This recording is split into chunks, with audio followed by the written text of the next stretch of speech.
This amendment is important in the state of Missouri because we are having discussions about health care, about how we treat women and children and families, and we have seen the politicization of healthcare and healthcare relating to women.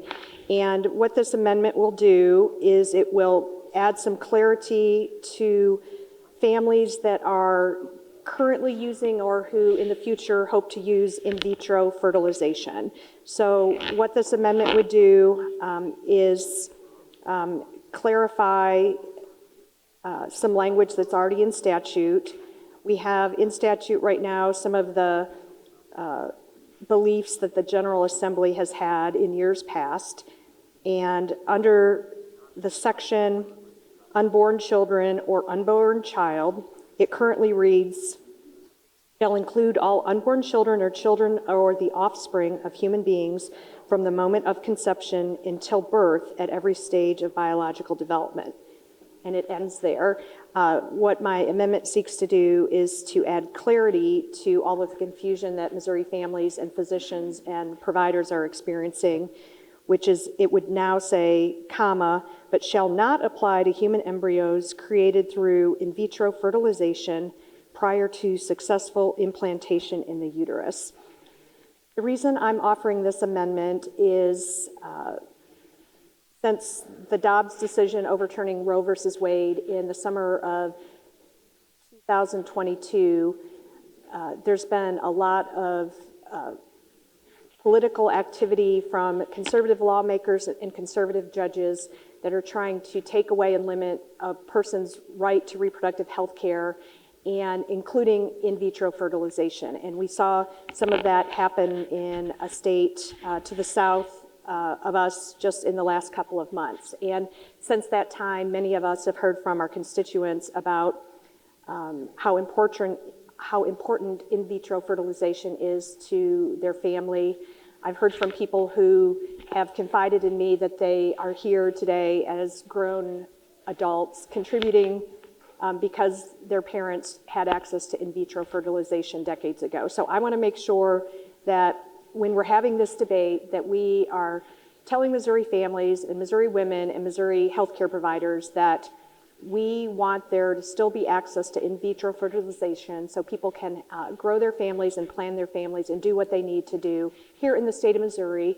And I don't want people to have to leave the state in order to have health care that they need, whether in all forms of reproductive health care, including in vitro fertilization. I don't want Missouri to be a state that is looked down on, where women and families don't want to come to the state of Missouri because their healthcare choices are limited. So that's what I'm trying to do with this amendment. I think it's been distributed. I did want to share a little bit of information about why this issue is so important to me. I had an email from a constituent soon after the decision in Alabama, the Alabama court ruling. And basically, an Alabama judge ruled that the additional frozen embryos created during the in vitro fertilization process are considered people. And that language is very similar to what is found in Missouri statute. And I and my colleagues in the Democratic caucus have been quite concerned that what we're seeing, that what we saw in Alabama, we could actually see here in the state of Missouri as well.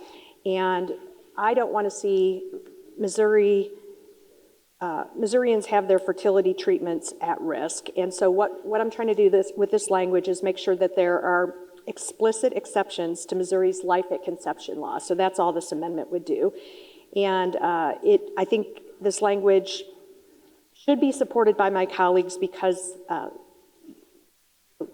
growing families, having families through in vitro fertilization is something that we should all want our constituents and our constituents' families to have access to. So I got an email from a constituent of mine that said that she saw me talking about in vitro fertilization and she wanted to share her story with me.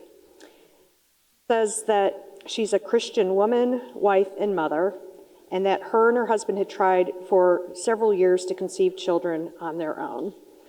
After countless tests, medications, and even surgery, we were still unable to have children.